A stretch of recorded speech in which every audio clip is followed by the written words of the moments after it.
This is Kevin Mahoney. Welcome to The Sit Down. I am the editor and founder of Raging Chicken Press. The Sit Down is the latest addition to our Raging Chicken Radio podcast. And on The Sit Down, we talk to activists, public intellectuals, investigative journalists, and rabble rousers of all sorts to deepen our discussions and prepare us for the struggles ahead. Raging Chicken Radio is a project of Raging Chicken Press. Check out all our citizen journalism at ragingchickenpress.org.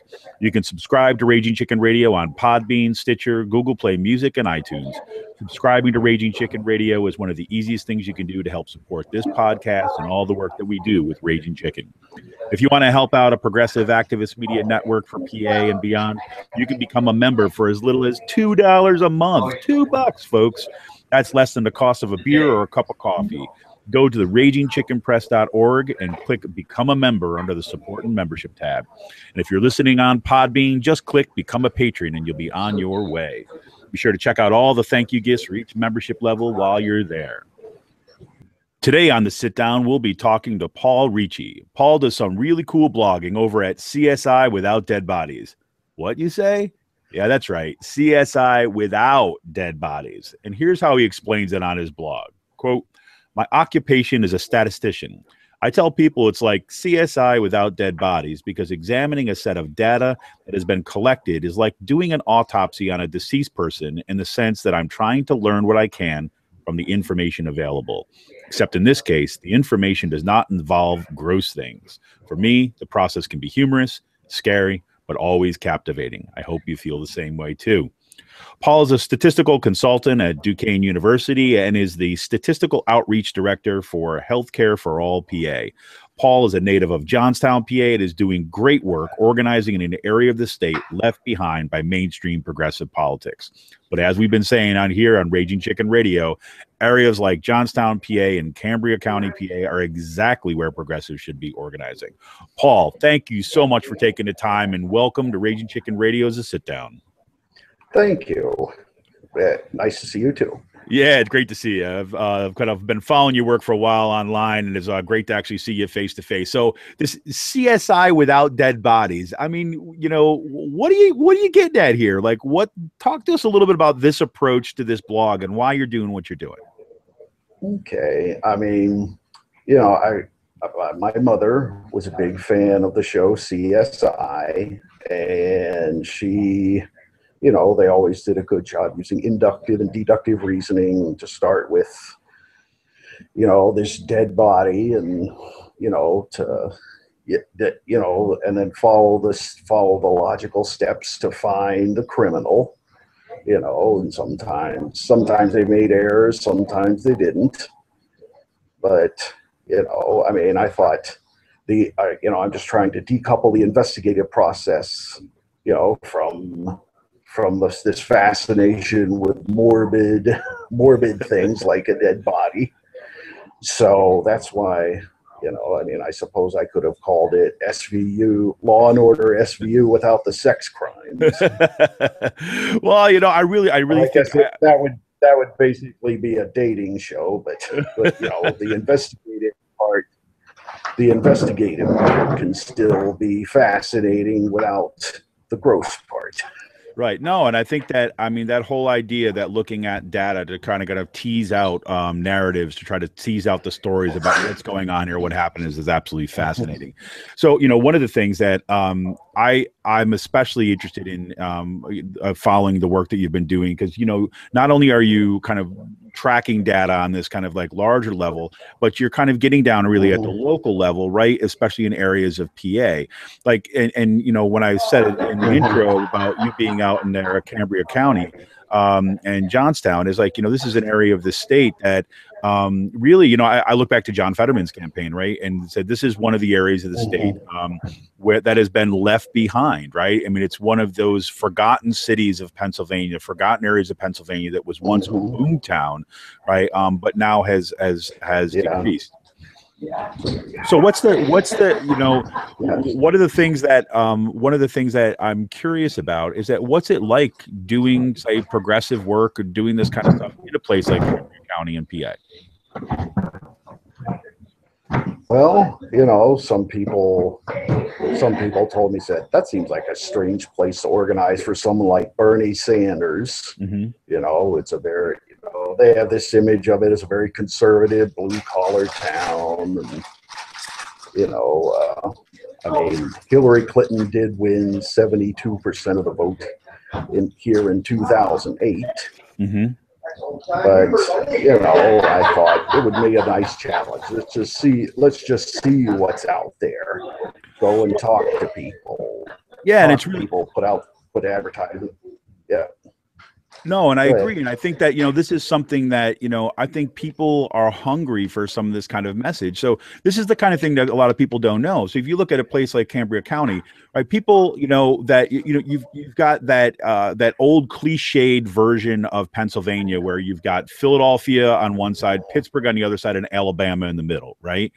And so but that narrative and that way of talking about things makes everybody think that everyone in the middle is absolutely conservative and right wing and they don't have it. And yet in a place like Johnstown, a place like Cambria County, these are the statistics, right? There are out of this this is from 2008, latest data that's out there, saying that there's 92,456 registered voters in Cambria County, right? And almost 62% of those are registered Democrat.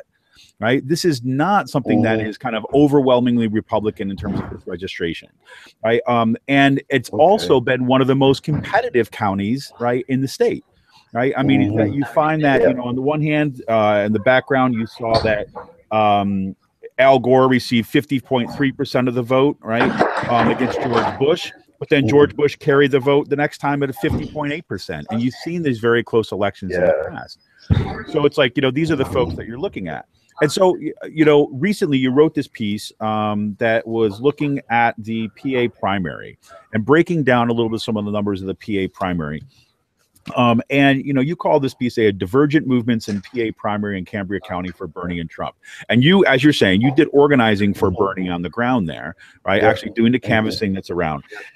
You found a couple of very interesting things, I thought. Like one, you compared these two maps from 2008 and 2016. And one of the things that you found is that in 2008, right, Hillary Clinton won 55% of the vote, right? And she won like what? 60 of the 67 counties, right? I mean, it's huge, right? Barack Obama got 45% of the vote with only 7 counties. Yet in 2016, according to what you're writing here, Sanders won 31 out of the 67 counties, right? And Hillary took it, but Hillary still won by 55%, but it was dispersed in a very, very different way. So when you're looking at those kind of numbers, what are you seeing from there? Like from this statistical perspective, from doing this kind of autopsy on that kind of data, what does that tell you? Well, okay. I mean, I did read like a newspaper report saying that 61,000 Republicans crossed over. Like they switched their registration in the state to Republican, simply presumably to vote for Trump. Trump also had a very high percentage of the vote, and there was a very high Republican turnout this time. Partly because it's the first time Republicans had a competitive primary here since about 1980. And so, I mean, that was part of the reason. There was a somewhat smaller turnout. We in the county here, we were able to canvass and we were able to get as many potential Bernie supporters as we could to the polls. So that was a big reason why we won the county. So if you're winning, I mean, so Bernie, and you say, right, I mean, Sanders won Cambria County in the primary 46.9% to 44%, right? And you said it was about 500 votes. Is that about right? Yes. So, so that says that, I mean, in my mind, a couple things. And one, it says that, the kind of message that we see from Bernie Sanders about this kind of economic populism and so on, might have resonated in ways that hasn't to voters and these kind of areas. I mean, Johnstown was once an industrial town, right? I mean, you had kind of union workers, right? There's a long history of organizing, part of the industrial economy of Pennsylvania. And from what I heard, and this is the message again that John Fetterman was arguing, is that those folks haven't had a party for a long time, right? And to have someone come back with the kind of message of some Sanders, it makes sense that it would kind of resonate. Yes, it does. And I mean, like you were talking about, like George W. Bush being the first Republican presidential candidate, him winning in 2004. He was the first Republican presidential candidate to win it since Eisenhower, going that in the 1950s. Before that, he was the last Republican to win it. I mean, Mitt Romney did carry the county by a small margin 4 years ago. So, I mean, I don't really know. Well, hopefully, we'd like to think progressives can still win the county, but it depends on a lot of factors, like what happens with Hillary Clinton and what happens at the convention. No, absolutely. And, the way I think when I see this, this kind of breakdown, which again, I mean, I hadn't seen this kind of close analysis really, like anywhere. And this is why I just, again, I love your stuff, is that, when I look at that, one of the things that I can see over kind of history, and you tell me, I mean, I'm not a statistician, but this is kind of what I see in those numbers. Yeah. What I see is that especially when you're adding in, say that was the first time that Bush had won since Eisenhower in that county, and then you've got Romney taking it. Yeah. Right. So this was also one of the brilliance, and I say brilliance in quotes because it's like horrifying in many ways, of the of what Reagan did and what a bunch of the kind of right-wing Republicans did by pursuing this kind of Southern strategy, coupled with a kind of almost overtly kind of racial strategy, right? And the idea, and at the same time that they were doing that, right, the Republicans were doing that, Democrats were basically leaving behind their working class roots, right? And I don't mean everyday Democrats, I mean the party, and then starting shifting who they saw as their constituents to kind of professionals and white collar workers. And so you've got this, at one time, union workers, working class, blue collar workers were the core of the Democratic Party. And suddenly they're watching their party walk away from them. And then at the same time that their economies are crushing, these free trade deals that are coming in. And so what Republicans do then is they start fanning the flames of racial hatred, right? They said it's not the economy, right? It's those immigrants, right? It's those African Americans, especially for the white working class. I mean, does that gel with your experience kind of from out there in Western Pennsylvania? Yeah, I mean, definitely a lot of them feel neglected by the mainstream party. And obviously someone like Trump is finding an audience here, and in a lot of other states. So that's what makes him so dangerous. I mean, absolutely. There's even a poll that came out saying that 20% of Bernie supporters might actually consider voting for Trump in November. Yeah, I mean, you think about who has been the spokesperson, the loudest voices in a lot of these areas that are outside of the major metropolitan areas in the state, and you look at talk radio, you look at Fox News. I mean, that's what's replaced the kind of progressive organizing on the ground. And so these are the voices that people are kind of growing up hearing. I always remember when I first, teach at Kutztown University, and when I first started teaching there, I can't tell you how many people came to me and said, they knew I did some work on global justice work and did activist organizing, this kind of stuff. And they would say things like, well, these students here are very conservative. They're very conservative. They're very conservative. This is a very conservative area. And it just I'm not from Pennsylvania. I'm from upstate New York. And what I knew mostly about Pennsylvania was the labor history, right? I mean, I knew that this was at the forefront of the labor movement for a long, long time. And then I looked, we're Kutztown is about 20 minutes outside of Allentown and outside of Bethlehem, the steel that built New York City, right? And I'm like, the home of the steelworkers, Yeah. you know, in Pittsburgh. I'm like, you've got to be kidding me. You can't tell me that these students are conservative, right? In the way that, but really it was the difference between, they didn't have, you know, the sensibilities of the new Democrats is really kind of what people were telling me. But time after time again, you know, if you actually give, you know, talk to students, you work with these students, you find that no, they're actually, you know, there's long histories of kind of, you know, progressivism, right, in their families and everything. It's just that they've got no place to go. Yeah. So yes, I agree. Yeah, so tell me this. So then you actually, you know, we're kind of coming close up to a break, but you actually were, you know, as you said, you're doing canvassing for Bernie out there in Cambria County. What were those conversations like with your neighbors, you know, people down the street? You know, I mean, you guys won the county. I mean, what did you hear back from people?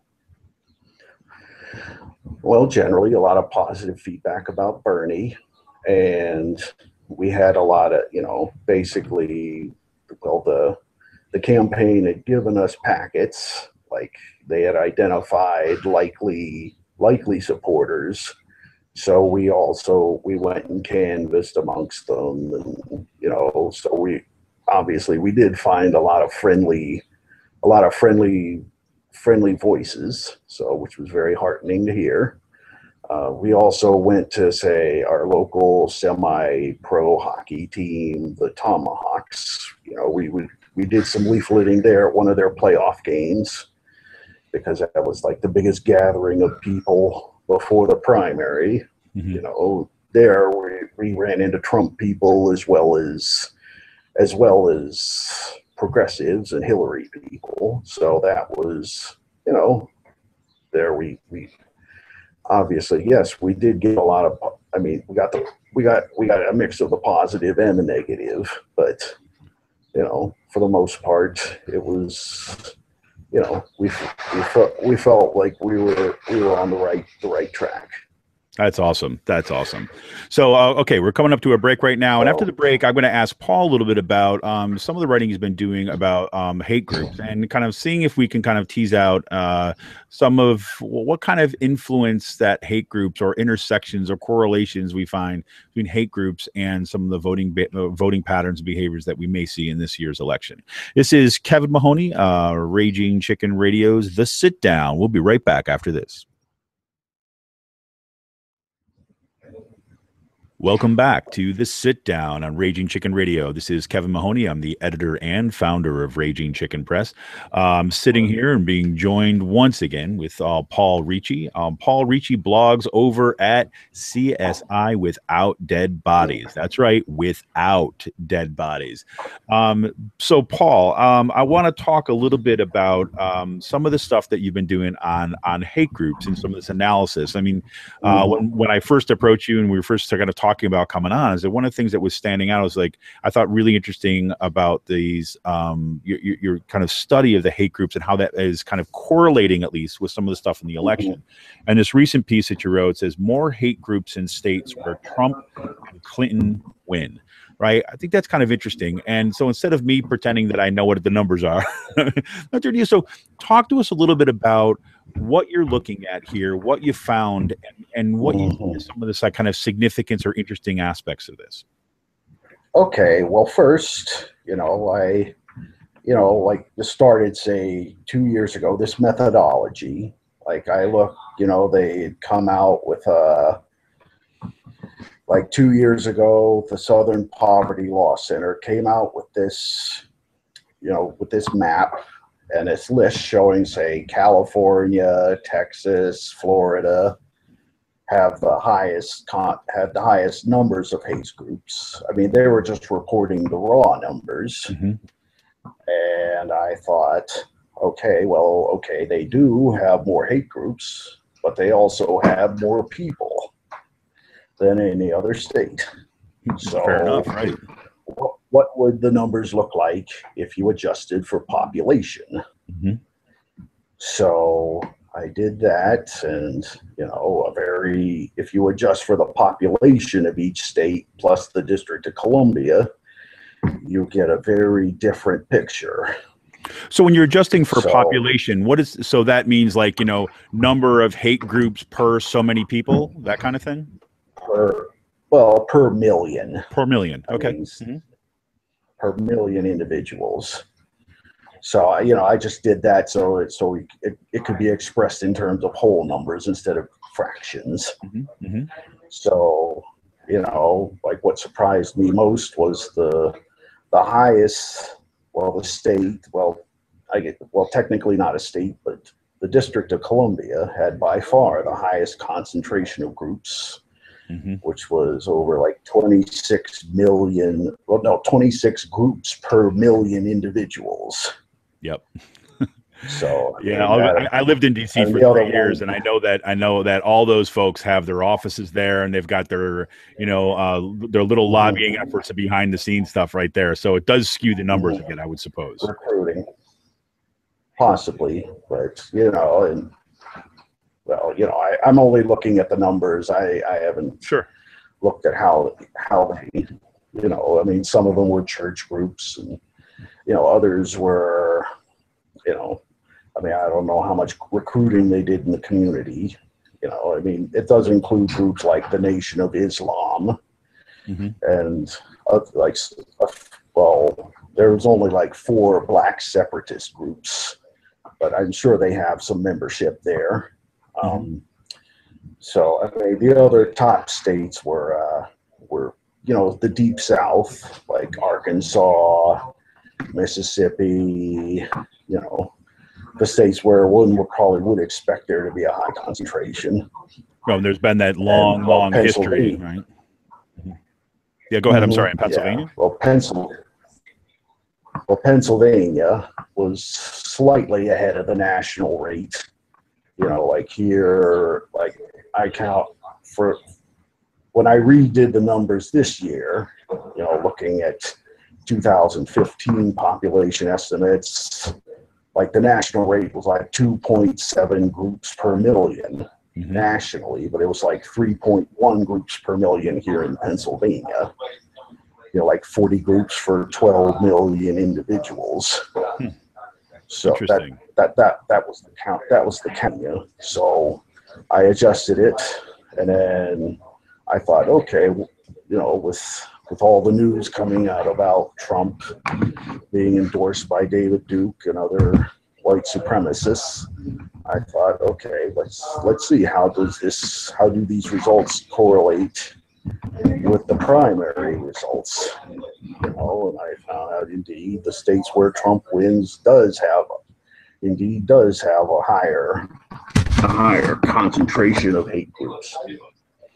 So, in addition to say Trump, I mean, one of the things that I think people might seem or be a little bit surprised by is that, and you also say that in the states where Clinton wins, there's a higher percentage of hate groups too as well. So, Yes. and it would seem that you're talking about two different constituencies there. No? Yeah. Well, of course, if you look at the exit polls, the demographic profiles of the supporters of both are very different. Hmm. Of course, Trump and Clinton did win a lot of the same states. I mean, some of Clinton's biggest wins were in the deep South, Hmm. and as well as Trump's. So, so that's why I broke it down. And of the 24 states that Clinton won, 21 of them were states that Trump also won. And, it was about half and half for Bernie Sanders. So Bernie won. I'm trying. I'd have to look at the numbers, but Bernie won. Okay, Bernie won 9 states where Trump won, and he won 10 states where Trump lost. Hmm. So there does seem to be a big, I guess we would say, dichotomy there. So when you're looking at, okay, now if I put you in that role of the investigator, right? You're in the investigator, you're doing the CSI thing. So now you're looking at those numbers, you're looking at those kind of correlations, and like in any CSI, you're kind of trying to pull out some sort of narrative, right? Some story Mm-hmm. about kind of what this means. So Yep. when you look at that, what's your takeaway from those numbers? Well, I mean, obviously, looking at that in the demographic profile, I mean, mostly African Americans were overwhelmingly voting for Clinton. I mean, could be they just saw Clinton as a known quantity, and it could have been fear. Mm-hmm. Fear of these groups may be what drove. Fear of these groups and Trump could be what drove them to Clinton. I think that's really interesting because, I look at it like this too as well. Like from my angle, when I read those numbers and I say, this is interesting, right? Because, I think that, if you look at those numbers, people might want to take away from it and say like, oh, well, because, Clinton appeals to the same people. Obviously, that's not true. It's a different constituency, but it also it offers another kind of layer of explanation about the kind of strong appeal, right, of Hillary Clinton to kind of African Americans and minority groups, right, especially in those areas. So, when I look at this, I see a very different analysis, or at least it adds another dimension to the analysis compared to what you see in some of the mainstream media, because the mainstream media, when they look at the huge support that Hillary Clinton has gotten in the African American communities and all that, the dominant narrative seems to be, well, look, they know the Clintons better, right? They know the Clintons better. They're more familiar and that kind of stuff. And I don't doubt that. I know that's true, right? But by this is saying is that, look, by seeing that the areas that she's winning big have high kind of African-American populations, especially, but also high percentages of hate groups means, I look at when you have high percentages of hate groups, it's swimming in a sea, right, that supports those hate groups, right? So even though that you may not have everybody in those communities that are obviously racist, right, overt racist, right, we could say that there's certain soils that those hate groups grow in, right, more productively than others, right? And so I think about that as another part of analysis of looking at a defensive posture, right? If I'm in the position of potentially losing something, right? If I'm in the potential of and not just like losing an election, right? But putting myself losing a sense of safety, right? Where I'm seeing that the fans of racism are being are blowing hot and strong from Trump's mouth. So that it might make a whole lot of sense to me. Is I want to make sure that I'm going to get somebody in there that I think that I can win, right? Whether or not that bears out kind of some what we see in some of the pollings or not. But does that gel with kind of your analysis of that same data?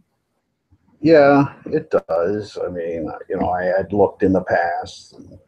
The states with greater concentration of hate groups. I mean, they do have they tend to have poor health outcomes. I mean, Mississippi, that's one of the worst when it comes to poor health outcomes and higher rates of uninsured. So yeah, those economic variables are correlated as well. So that's part of the larger picture. I mean, so far I haven't looked at, I assume if I were to look at the current data from the Southern Poverty Law Center and look and put it into economic data from this year, I mean, I'm certain a similar pattern may emerge. Very interesting. Very interesting. So let me ask you then, I was going to bring it back home here to Pennsylvania. So no, you said Pennsylvania is kind of slightly kind of above average, right? When it comes to our, the way that, our soil grows hate groups, to use that metaphor again. And so if you had to kind of extrapolate a little bit from here and kind of look at Pennsylvania and you're seeing potential impact of this number of hate groups that have here, would you see any possible impact that the number of hate groups in PA or in that kind of climate may have on voter preferences as we start moving towards a general election? Possibly. I mean, I like this morning, I was just looking at a tally of the different types of hate groups in Pennsylvania. Like, I mean, you can go to the Southern Poverty Law Center and look at the hate group map they have a hate group map, and you can you can break it down by state, and they have a list of the groups they're tracking. So, I mean, I did I mean, they didn't have it organized very well, but they did I did a crude count of all the groups. I mean, I found 9 Ku Klux Klan groups, 8 black separatist groups, which would include groups like the Nation of Islam, and let's see, 5 skinhead, 3 neo-Nazi, 3 white nationalists.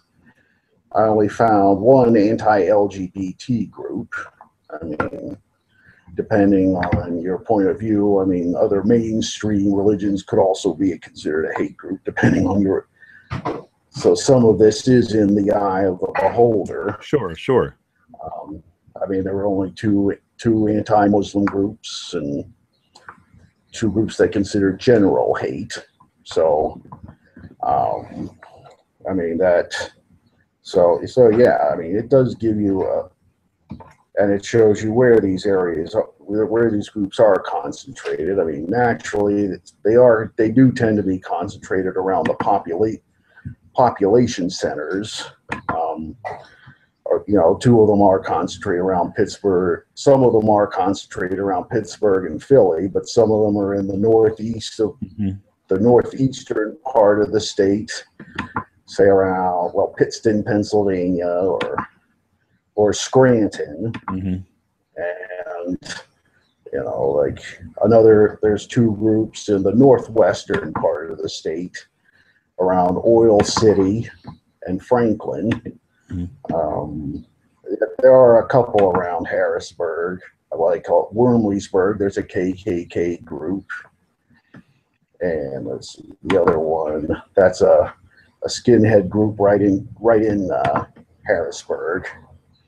Let's see, there's one anti-Muslim group around Newtown, Pennsylvania.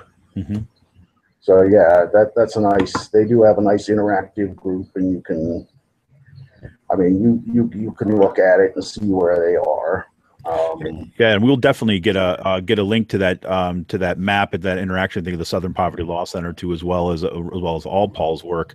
So you can go check it out for yourself and read some of these statistical stuff. So I always find this stuff kind of fascinating. To see how it plays out. And again, I mean, think what part of what you're just saying too, as well, kind of points us in the direction that this doesn't automatically mean one thing or another, right? And we're talking about, say, hate groups that we're working with a specific definition that is not just white supremacists, like, or white supremacists or skinheads and things like this, but it includes the broader categories. So it's interesting to see how that is going to pull kind of back and forth. The Northeast section that you talked about, I always find fascinating too, because here's an area of the state that is one of those areas that Fetterman called the areas that have been left behind, the forgotten cities of Pennsylvania. And I look at in the absence of a strong labor movement, in the absence of a strong progressive movement that brings in that message of economic populism, right? You're basically leaving millions of people, or hundreds of thousands of people, at least across the state, kind of out in the cold, right, for some place else to go. And, the way I look at it like this is, how do we make that soil, right, a little less hospitable to those hate groups, right, and to that right-wing agenda? Because that's the same right-wing agenda that has actually been kind of separating out and kind of pitting people against each other in this state. At the same time, it's been ripping away their resources, defunding their schools, right, and kind of poisoning the environment. So, that's what we can do. Well, Paul, man, I really appreciate you coming on and kind of talking a little bit about some of this stuff. And I hope to have you back. We're going to talk as you kind of publishing things up on the thing. Look for Paul's stuff. Again, it's CSI Without Dead Bodies. We're going to get links to Paul's work in the show notes for here, and maybe we'll get some stuff of his so you can read it for yourself right up there on Raging Chicken Press too as well. Paul, thanks a lot for taking the time and talking with us today. You're welcome. My pleasure. Any help, anytime you need assistance with data, I'm available. You got it, man. You are the stats go-to guy. Okay. Well, All thank you. right. This is Raging Chicken Radio, and this has been the Sit Down. We'll be back very soon with our little next episode. Don't forget to tune in on Tuesdays when we do our regular Out the Coop segment. That's with Sean Kitchen out there in Harrisburg. Sean has also wrote a little bit on some of the hate group stuff, particularly around Philadelphia. So maybe we'll link that in there too as well. Yes, thank you for joining us on the Sit Down. This is Kevin Mahoney, editor and founder of Raging Chicken Press. We're out. See ya.